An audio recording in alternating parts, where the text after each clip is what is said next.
বিসমিল্লাহির রহমানির রহিম। আসসালামু আলাইকুম। কেমন আছেন বন্ধুরা? সকলকে আমার রান্নাঘরে স্বাগত জানাচ্ছি। আজকে আমার রান্নাঘরে নিয়ে আসলাম চাঁপাইনবাবগঞ্জের একটা বিখ্যাত খাবার, মোহনভোগ। এটা আটা দিয়ে তৈরি করা হয়, কিন্তু খেতে খুব সুন্দর লাগে। চলুন কিভাবে তৈরি করলাম দেখা যাক। এই যে এখানে চুলায় হাঁড়ি বসিয়ে দিয়েছি।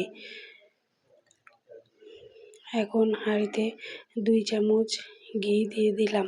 এটা ঘি ছাড়া আটা দিয়ে তেল দিয়েও করা যায়, কিন্তু ঘি দিয়ে করলে আলাদা একটা ঘ্রাণ আসে, এই জন্য খুব ভালো লাগে। আমি ঘি দিয়েই করি। এবার ঘিয়ের মধ্যে তেজপাতা, দারুচিনি, এলাচ দিয়ে দিলাম।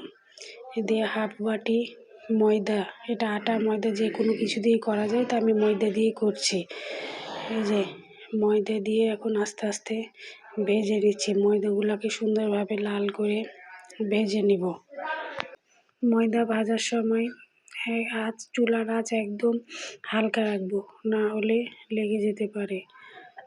আমি এত হালকা, এই যে হালকা জ্বালে আস্তে আস্তে ভেজে নিয়েছি। এখন আটাটাকে চুলা থেকে নামিয়ে ঠান্ডা করে নিয়েছি। এখন ওর মধ্যে আমি হাফ বাটি ময়দা নিয়েছিলাম, এই জন্য 1 বাটি চিনি নিয়েছি। আপনারা আপনাদের স্বাদ অনুযায়ী মিষ্টি নেবেন। আর 2 প্যাকেট গুঁড়ো দুধ দিয়ে এখন সব কিছু সুন্দরভাবে মিশিয়ে নিব। এটা কিন্তু চুলার জাল বন্ধ করে করতে হবে। আমি চুলার জাল বন্ধ করে আটাটা হালকা ঠান্ডা করে কিন্তু এটা করছি। এই যে সম্পূর্ণ মিশে গেছে। এখন 1 বাটি, যেই বাটি মেপে সব চিনি আর আটা নিয়েছি, সেই বাটি মেপে 1 বাটি পানি দিলাম। দিয়ে এখন সুন্দরভাবে পানির সাথে সব কিছু মিশিয়ে নিচ্ছি। এই যে চামচ দিয়ে নেড়ে নেড়ে সুন্দরভাবে মিশিয়ে নিচ্ছি। এটা সুন্দরভাবে না মিশালে আটা দলা পেকে থাকবে, তখন খেতে ভালো লাগবে না। এই যে মিশে গেছে, আমি আর 1 বাটি পানি দিয়ে দিলাম। মোট 2 বাটি পানি দিলাম। প্রয়োজনে আমি পরে আবার দিব পানি যাতে লাগলে দিতে হয়। এখন চুলার জাল দিয়ে আমি এখন আস্তে আস্তে নাড়তে এই যে দেখুন ঘন হয়ে গেছে।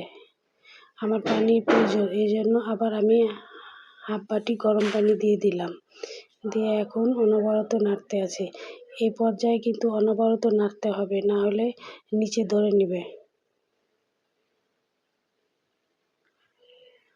সামান্য লবণ দিয়ে দিলাম। মিষ্টির মধ্যে লবণ দিলে স্বাদের ব্যালেন্সটা ঠিক থাকে, এই জন্য আমি মিষ্টিতে একটু করে লবণ দিই।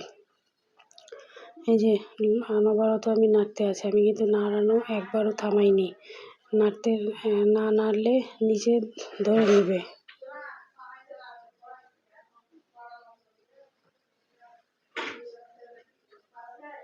এই যে দেখুন নাড়তে নাড়তে কত সুন্দর একটা স্মুথ ভাব আসছে, আর কেমন একটা চকচকে ভাব আসছে। আপনারা দেখেই বুঝতে পারছেন। এই যে কত সুন্দর হয়ে একদম সুন্দর হয়ে আসছে। আমি এরকমই রাখবো, এর থেকে আর ঘন করব না। তো তৈরি হয়ে গেল আমার আটার মোহনভোগ।